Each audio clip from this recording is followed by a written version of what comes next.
well, ultimately teaching comes down to head knowledge, right? Okay. And there's no change of heart. There's no change of mind. You might change your mind, I suppose, on a fact. Yeah. But it may not change anything about your life. Yeah. And so what I was eventually able to see is I certainly was relying on the Holy Spirit to do that in people's lives, but I think I was being negligent in saying, but can the Holy Spirit use me to encourage people in a direction? Okay. Yeah. So, yeah, I might as well have just been a professor in a classroom of 300 people that I didn't know. Yeah. Yeah. Which is an unfortunate way to look at it, but yeah.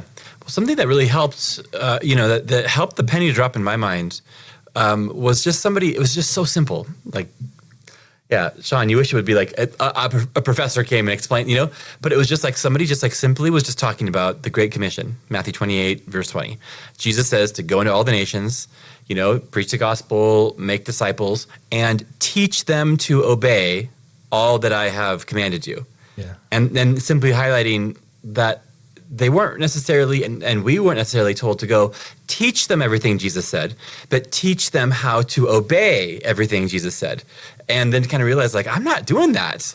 I'm teaching people what Jesus said, and I'm, doing a good enough job of teaching them what he said, but then teaching them how to obey what he said. That's kind of that missing ingredient. And that's what I think application is all about, right? Yep. Yeah, it's absolutely about that. It's about changing your heart.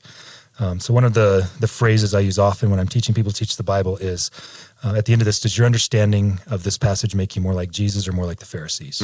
Wow. That's a big question, right? Because they were both looking at the same law. Yeah. But they had a completely different take on it. Yes. Obviously, Jesus was accurate. Yeah. This was the right one. But it forces you to really look at it, because I am prone to legalism because it's easier than actually thinking through and processing. But if you just give me 10 things to do, I'll go do 10 things. Right. But I want to do it because I love God. I'm loved by God. Yeah. I want to do what I can to live that out somehow. Yes.